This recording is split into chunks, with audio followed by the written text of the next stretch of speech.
अब देखिए हम लोग ये जो बिहार बोर्ड वाला जारी किया गया इंटरनेट वाला, इसी का क्वेश्चन हम लोग साइंस वाला बनाने वाले हैं। साइंस वाला क्वेश्चन बनाएंगे, ऑब्जेक्टिव जो क्वेश्चन दिया हुआ है।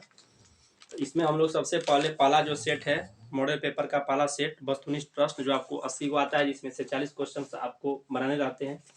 इसी क्वेश्चन को हम लोग आज सोल्व करेंगे एक एक करके। उसमें जो है कुछ एक्स्ट्रा पॉइंट भी रहेगा, जिसको हम आपको लिखते जाएंगे, नोट करते जाइएगा उसको भी, क्योंकि क्वेश्चन तो दिया हुआ है कुछ और कुछ उससे एक्स्ट्रा पॉइंट भी होते हैं, जिसको आपको जानकारी होना चाहिए, ताकि उसे इर्द गिर्द जो क्वेश्चन रहेंगे उसको भी आप सॉल्व कर पाए।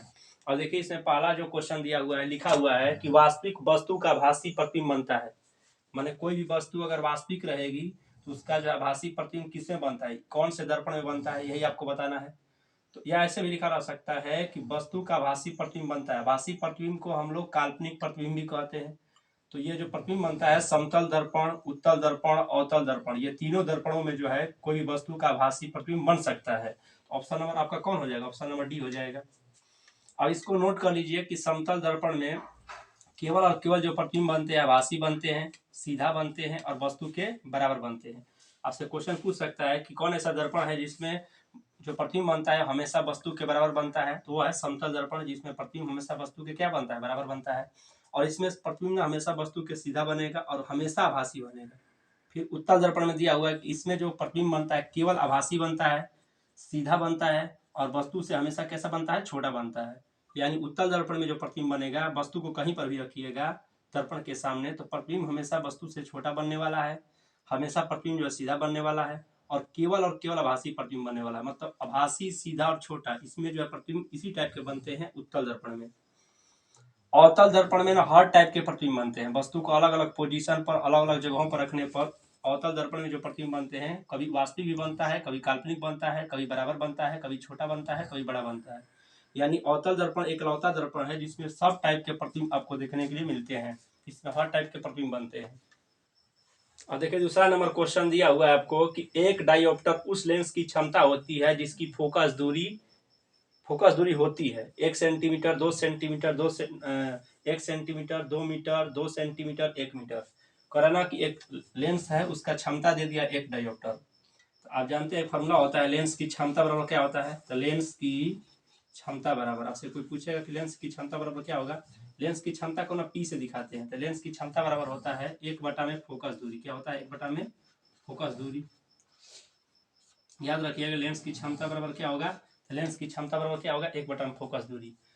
और देखिए पी बराबर हम इसको लिख सकते हैं 1/एफ, क्योंकि फोकस दूरी को ना स्मॉल एफ से दिखाते हैं। तो पी बराबर हो जाएगा 1/एफ। अब देखिए पावर जो है, लेंस की जो क्षमता है वो कितना दिया हुआ है? एक डायोप्टर।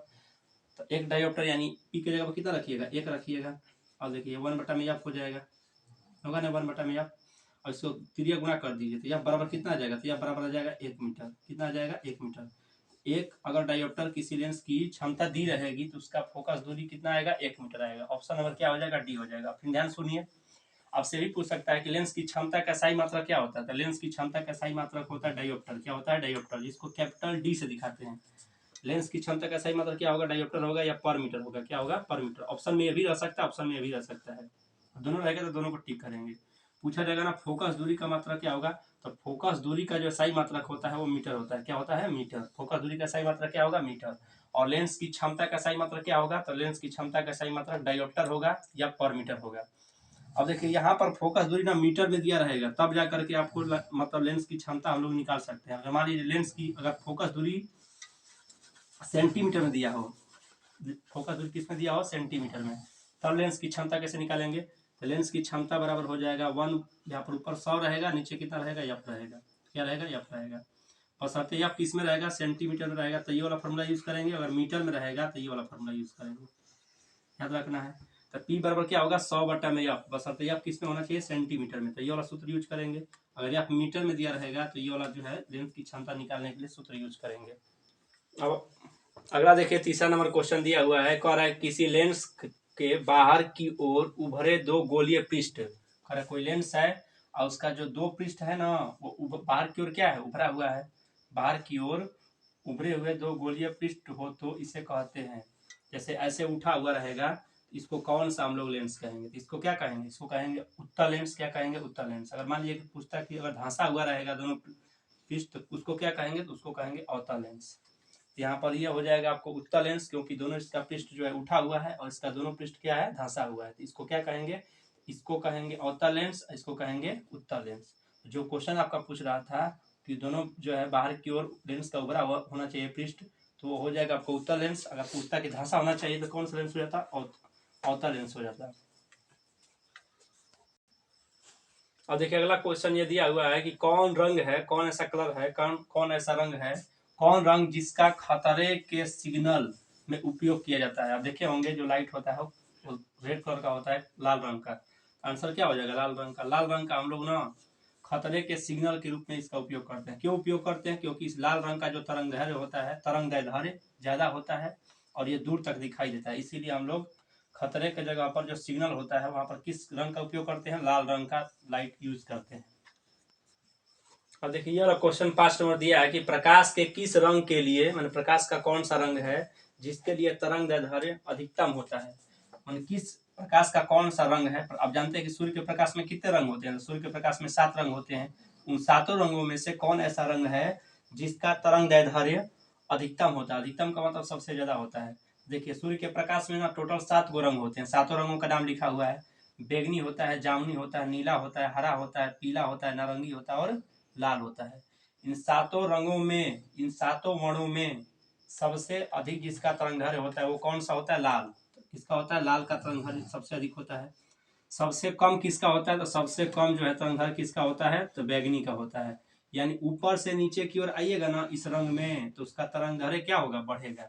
तरंगदैर्घ्य को हम लोग ना लेमडा से दिखाते हैं। किससे दिखाते हैं, लेमडा से। तो ऊपर से नीचे आइएगा तो तरंगदैर्घ्य क्या होगा, तरंगदैर्घ्य बढ़ेगा। क्या होगा, बढ़ेगा।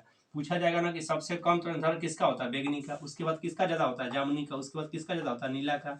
उसके बाद हरा का, तब उसके बाद पीला का, तब नारंगी का, तब लाल का। ऐसे ही नीचे, ऊपर से नीचे की ओर आएंगे तरंगदैर्घ्य क्या होगा, बढ़ेगा। इसको ट्रिक से याद रख सकते हैं। ऐसे आपको ऊपर से नीचे तक याद रहेगा, ट्रिक याद कर लीजिए। तो क्या करना है, तो देखिए बैगनी में बे है ना, जामुनी में जा है, नीला में नी है। तो वैसे ही आप याद कर लीजिए, बे जा नी ह पी नाला। क्या याद कर लेना है, बे जा नी ह पी नाला। क्योंकि इससे बहुत सारे क्वेश्चन पूछे जाएंगे। पूछा जाएगा कि सूर्य के प्रकाश में जो 7 रंग होता है उसमें बीच वाला कौन सा रंग होता है। देखिए बीच में कौन है, हरा है।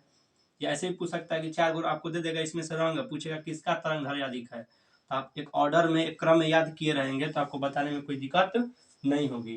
तो प्रकाश के किस रंग के लिए तरंगदैर्घ्य अधिकतम होता है, तो लाल रंग के लिए तरंगदैर्घ्य सबसे क्या होता है, ज्यादा होता है। अब देखिए क्वेश्चन दिया हुआ है 6वां नंबर में कि निकट दृष्टि दोष, निकट दृष्टि दोष को दूर करने के लिए, मतलब संशोधित करने के लिए, ठीक करने के लिए किस लेंस का उपयोग किया जाता है। तो क्वेश्चन के अनुसार आपका आंसर क्या हो जाएगा, तो यूज होता है अवतल लेंस। कौन सा लेंस, अवतल लेंस यूज किया जाता है। निकट दृष्टि दोष को ठीक करने के लिए किस लेंस का यूज करते हैं, अवतल लेंस का यूज करते हैं। नोट में कुछ याद रखिए। निकट दृष्टि दोष कैसे याद रखेंगे, तो आपको ना 2 गो नाम याद रखना है। एक याद रखना है अनिल, आप अनिल या नाम याद रखिए। आप जानते हैं लड़कों का नाम क्या होता है, अनिल होता है। और आपको उदय याद रखना है। क्या रखना है, उदय। आपसे पूछेगा, देखिए अ से हो जाएगा अवतल लेंस। क्या हो जाएगा, अवतल लेंस हो जाएगा, अवतल लेंस। और नी से क्या हो जाएगा, निकट। यानी निकट दृष्टि दोष को ठीक करने के लिए हम लोग किस लेंस का यूज करते हैं, अवतल लेंस का यूज करते हैं। अवतल लेंस जो है ना निकट दृष्टि दोष को ठीक कर देता है। और उससे का मतलब क्या होगा, उससे होगा उत्तल, यानी उससे उत्तल लेंस। और द से क्या होगा, दूर दृष्टि दोष, दूर दृष्टि दोष। यानी इससे आपको ना दूर जो दृष्टि दोष है वो क्या हो जाएगा, ठीक हो जाएगा। आपसे भी पूछता है क्वेश्चन में कि निकट दृष्टि दोष को दूर करने के लिए हम लोग किस लेंस का यूज करते हैं, अवतल लेंस का। और दूर दृष्टि दोष को ठीक करने के लिए हम लोग किसका यूज करते हैं, तो उत्तल लेंस का हम लोग प्रयोग करते हैं। अब मान लीजिए कि आपको जिसके आंख में दोनों दोष रहेगा उसको हम लोग ना दूरदर्शिता कहते हैं। तो उसमें जो ना आपको अवतल लेंस दिया और उत्तल लेंस, दोनों लेंस का प्रयोग किया जाता है ठीक करने के लिए।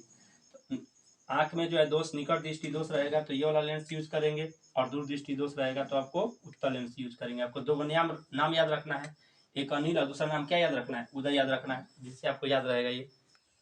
और देखिए अगला क्वेश्चन दिया 7वां नंबर में, किसी कुंडली यानी किसी तार का प्रतिरोध ज्ञात करने का सूत्र क्या होता है। माने कोई कुंडली दिया हुआ, इसका प्रतिरोध ज्ञात करने के लिए इसमें कौन सा फॉर्मूला होगा। तो आप जानते हैं फॉर्मूला क्या होता है, V बराबर IR होता है। क्या होता है, V बराबर IR।